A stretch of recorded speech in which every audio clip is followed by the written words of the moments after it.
revelación egipcia establece que cada espíritu tiene ese proceso de perfeccionamiento durante un ciclo cósmico, un giro del sistema solar alrededor del Sol central de la galaxia.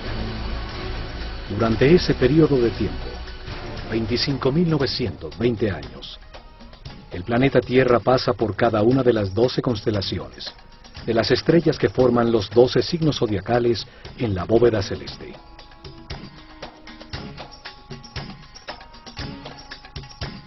Esto sucede para que el espíritu reciba las distintas energías, las distintas fuerzas de las estrellas durante 12 eras de 2160 años, 12 ciclos que producen distintos procesos y estados.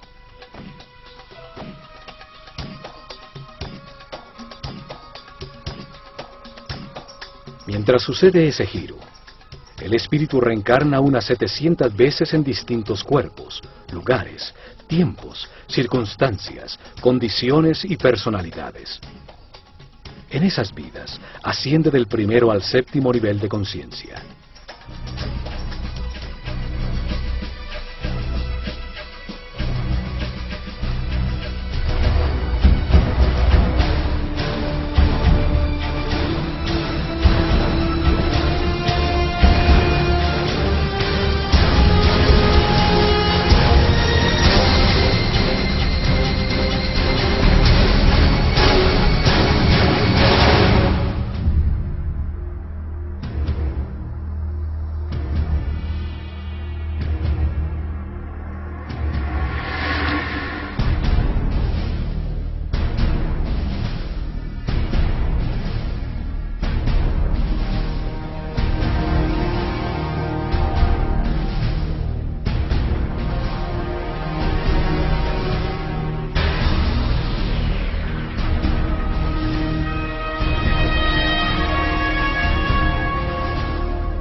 According to the New Agers, Theosophists, as well as many elitists and Freemasons, there exists a group of highly evolved men and women called the Masters of Wisdom.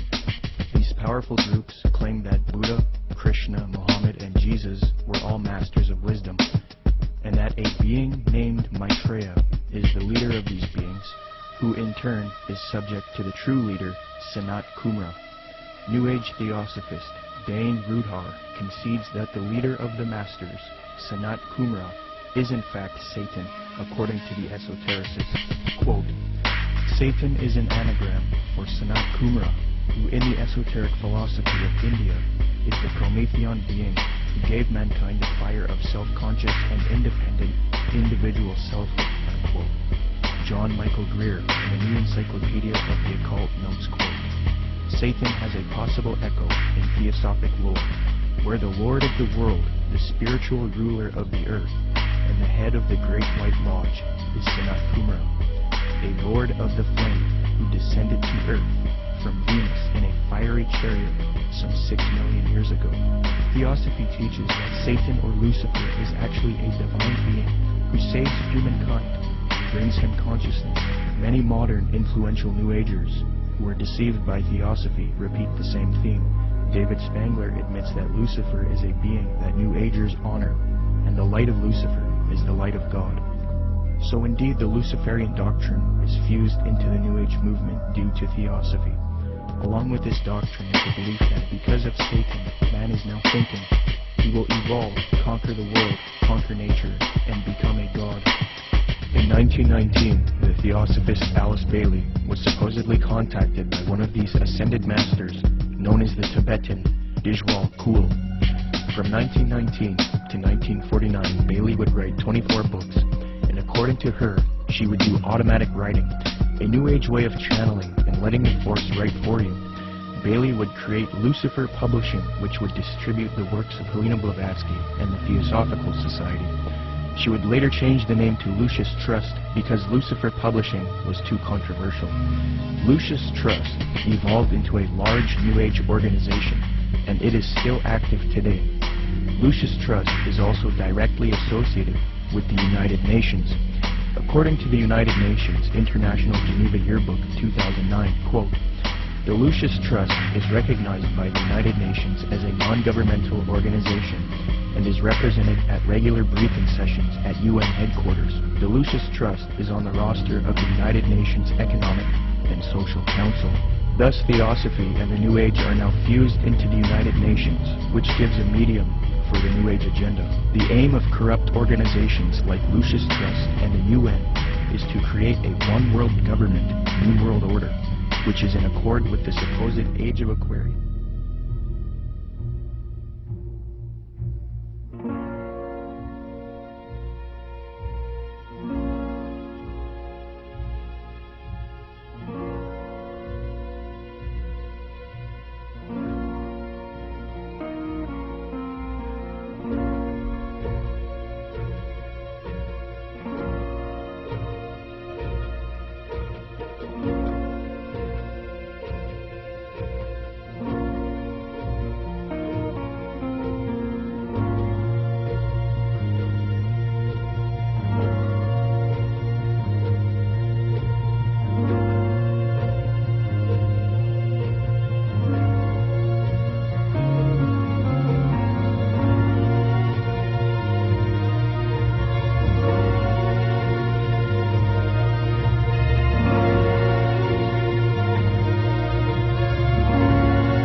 Theosophy, Freemasonry, and the New Age.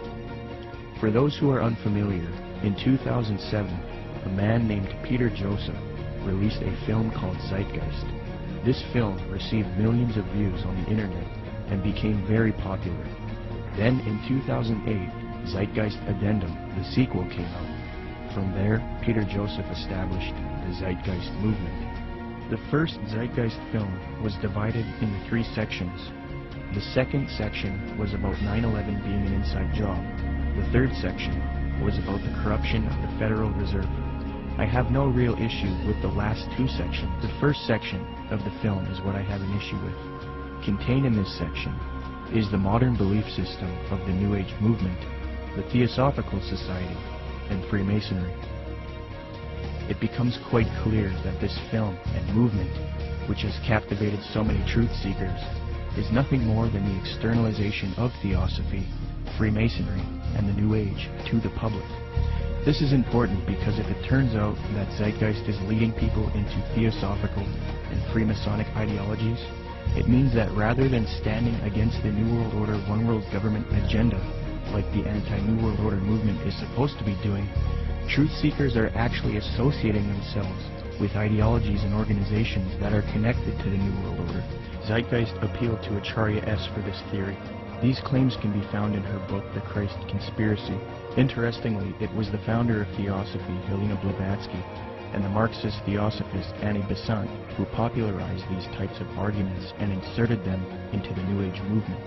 The three things that Zeitgeist adopts from Theosophy and Freemasonry with respect to theology are 1. The belief that the story of Jesus was copied from other religions. 2. That Jesus is a representation of the Son. And 3. That Jesus ushered in the age of Pisces.